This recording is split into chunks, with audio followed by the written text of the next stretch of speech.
In this video, we will take a look at how to calculate the worst case time complexity of the bubble sort program we have seen earlier and thereby compute the big O notation of this program.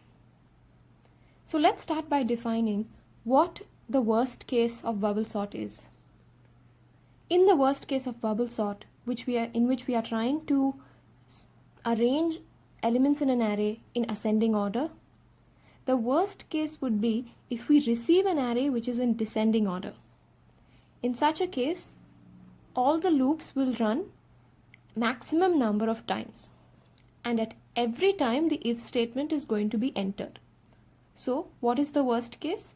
When we receive an array in descending order, both the loops I and j will run maximum number of times, and every time the if statement condition is checked, we will have to execute the statements within the if block. So now that we have kept this in mind, let's start doing the primitive operation counting. So this is going to take 1 unit of time because it is just an assignment. This is going to take again only 1 unit of time. It's just an assignment.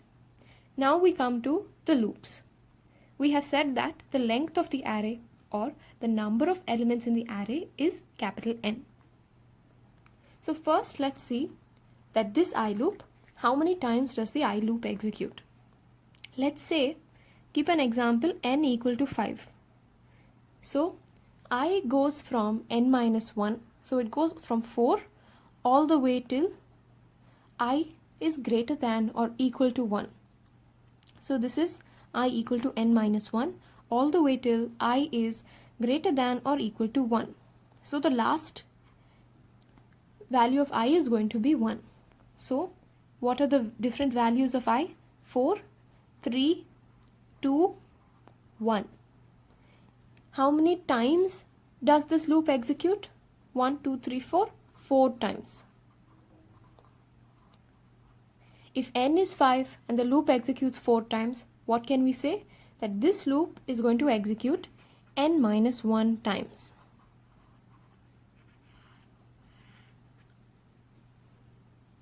So now let's go to the loop statement. Initialization will occur only once, so that is 1 plus I greater than equal to 1. The condition is always checked one more than the number of times the loop executes. This is because for n minus 1 times the condition will be satisfied. For an extra 1 time it will not be satisfied and we will come out. So this is n minus 1 plus 1, which is going to give us n. Increment will occur as many times as the loop executes. So this will occur n minus 1 times. So adding this up, we get this statement running 2n times. So now we have seen the I loop. Let's look at the j loop.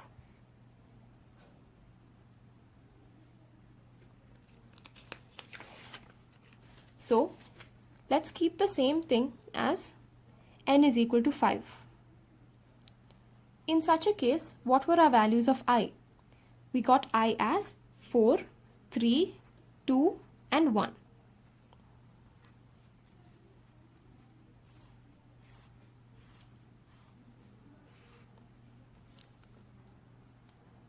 Right. So what have we said about j? J goes from 0 until it is strictly less than I. So it goes from 0 till j is strictly less than I. So j goes from 0 to I. So the j values will be 0, 1, 2, 3. It will not reach 4 because we have not said j is less than equal to I. We have said j is strictly less than I. 3 will be 0, 1, 2. 2 will be 0, 1 and 1 will be 0. So how many times does this j loop execute? So this is going to execute 4 times, this is going to execute 3 times, 2 times and 1 time. So it's going to execute once, then twice and keep going in this same fashion until it reaches n minus 1. So what can we say about the number of times this loop executes? We can say that this loop executes once, then twice, then thrice, all the way till it executes n minus 1 times. So this is how many times the J loop is going to execute. Let me put that here. So let's start with the loop statement. The increment will occur as many times as the I loop executes. So the increment on its own, it occurs once with one primitive operation, but it occurs n minus 1 times. Now we have the condition.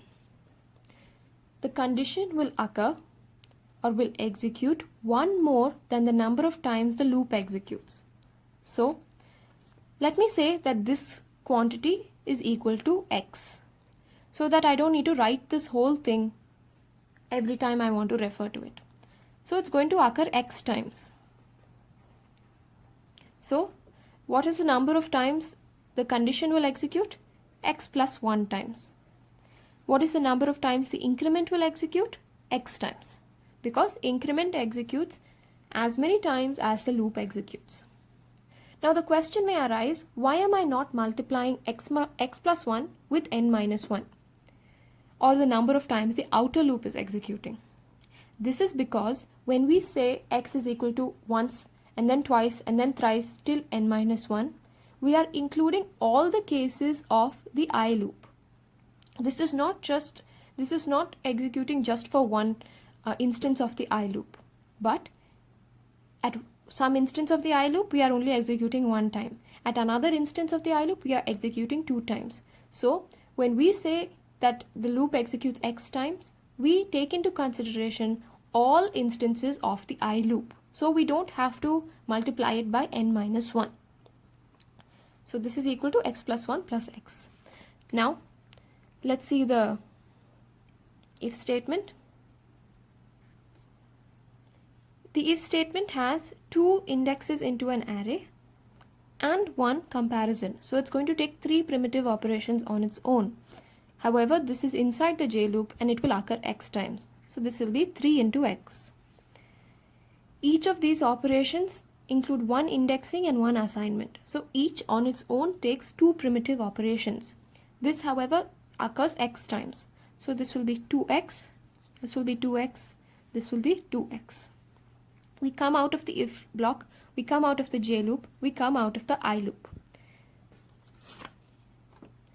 So when we return the array, this is going to take 1 primitive operation.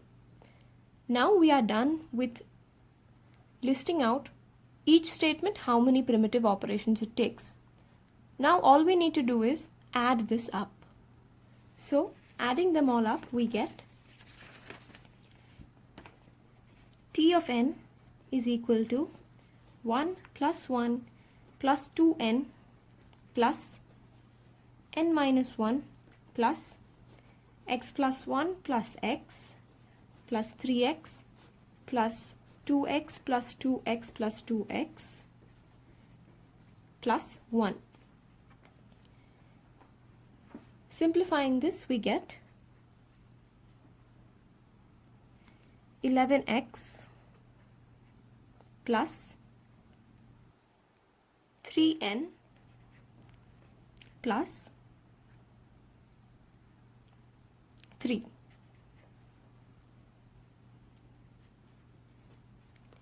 Now we want our time function to be entirely in terms of n. We don't want this x term.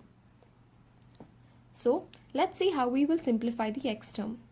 We know that x is equal to 1 plus 2 plus 3 all the way till some n minus 1. This can be considered to be in arithmetic progression. So in arithmetic progression, if we have a sequence 1 plus 2 plus 3 all the way till k, we say that the sum of this series will be k into k plus 1 divided by 2. So what can we say about x? X is equal to n minus 1, which is equal to k, then n minus 1 plus 1 divided by 2. So x is equal to n minus 1 divided by 2. So what can we get as the time? The time is equal to 11 by 2 n square minus 11 by 2 n plus 3n plus 3. So now we have the equation for the worst case time. What we need to find from this is the big O notation. So we need to find which term will most drastically affect its growth function with respect to n. That will be 11n square, because this will make the growth of the time quadratic with respect to n, because this is the highest power of n. So we say that t of n, ignoring the constant in this term, we say that t of n is order of n square, or in other words, bubble sort is order n square. This is how you determine the big O notation of bubble sort.